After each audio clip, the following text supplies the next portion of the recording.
Hey y'all, it's Laura and welcome back to DIY Stash Kits. So this year we are doing mini kits, which means I am going to have a more focused look at DIY stash kits. And some of our kits may be just a wee bit more themed than I normally do. I do usually try to keep it fairly generic, but because we're only making 4 to 5 layouts with these mini kits, I think we can get a little bit more themed and a little bit more focused on what photos we're going to scrap.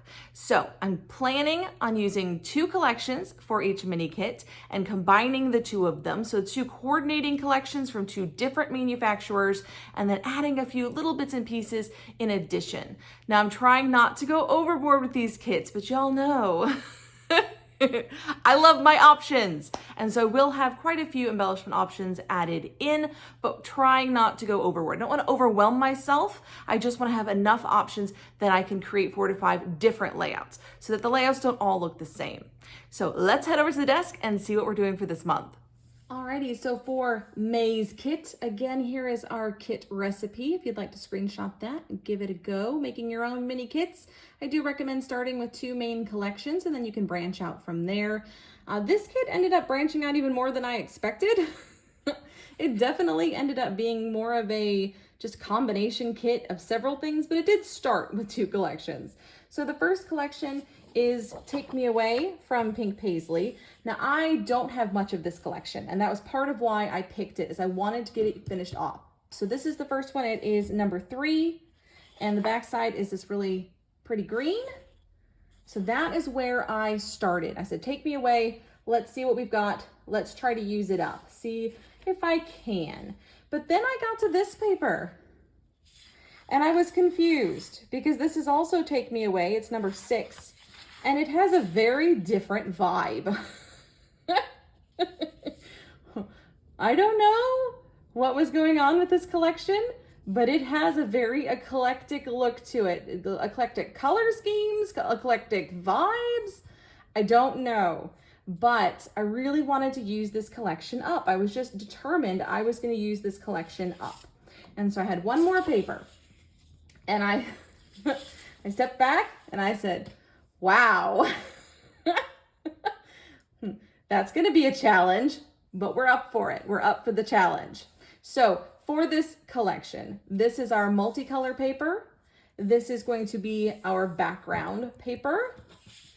This one is kind of a wild card, and I've actually not really assigned it a name. I'm just calling it a bonus paper, and we're going to try to use it up. The back is this pretty gray font, and we might try to use some of that too, because the gray could work pretty well with this, but I am determined to use some of this. So what I ended up doing was creating a combo kit, and this combo kit has bright colors, but it also has darker and neutral colors. So it's going to be interesting to see how I make that work. One of the ways that I tried to bring them together was including this paper. So this is from Cocoa Vanilla, the Happiness Collection, and it's called Little Things. It has this nice little teal spot on the back, but it also is a cut apart, which is one of the things we have in our recipe. The nice thing about this cut apart is it has the darker tones as well as the light and brights. It mixes them. And so I think this is going to be the bridge to help us connect these 2 sides of this kit. So we have our light and brights over here. We have our dark over here. And to kind of feed into this darker side, I went with a very muted yellow. So we have this one, which is a Felicity Jane from Grace called Tiny Spots and Flowers. The back is this real nice mint. But I think we're going to use this side, and it looks really, really nice with this paper. And so I think that will help bridge the gap. Now, in addition, I was looking at these 2 sides of my kits and I'm like, okay, this is pretty dark. This is pretty bright, but it's got this beautiful, beautiful, like deep blue, almost black color. And so I thought, I need some of that. I need like some outlining, some borders, things like that, where I can bring in this dark color to the light and bright. So I grabbed this one from Webster's Pages, which is called Home Sweet Home, from the Love is in the Air collection. The back has a bunch of houses, but I'm using it for this side. And I think it's going to help us bridge the gap between these 2 very different color schemes and very different styles. So this is going to be a bit of a challenge kit.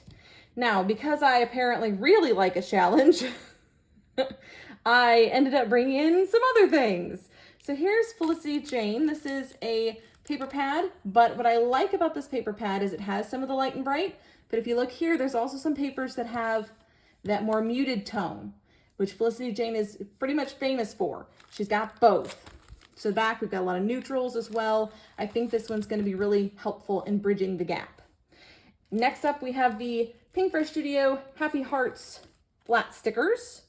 And these ones worked a little better with this side of the kit, but there's enough more of the softer colors that I think work with this one as well. So I think we can bridge the gap with this. I think that's going to help.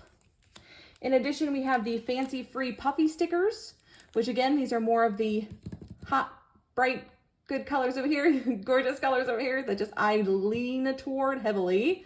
Don't normally lean toward this side, but these I think will fit really well with this side. So layouts on this side will probably get those. But to balance out this side, I brought in some Felicity Jane pieces. So we have the Grace collection, we have the ephemera pack, and these little chipboard bits, which is our texture for this kit. Here is the ephemera pack. It's kind of a smaller ephemera pack, but it does have that bright color softness to it that I think we can make work for both, but I really intended to use on this side. For our scattering bits, I have these June bits and pieces from Felicity Jane. So these are just a couple rows of enamel dots and some chipboard shapes at the top. Try to get those used. And our alphas, we have a Delightful from Hip Kit Club, these tiny little yellow alphas. And then we have a Sorbet thickers. And I believe this was from Maggie Holmes. Pretty sure. And I thought the vibe was perfect here. Added to this, we have our gold washi tape. I don't know what is me with glitter gold washi tape this year. I'm obsessed. This is a much thicker version. I, again, don't know what brand because it doesn't say, but we're going to include this one as well for just a little bit of oomph to the kit. So this is my challenge kit for the year. We've got our two sides and they're going to battle it out and see who wins. Hopefully I will win and scrap all the things. But that's it for this month, guys. I hope you've enjoyed it. Let me know what you think in the comments below. And until next time, bye y'all.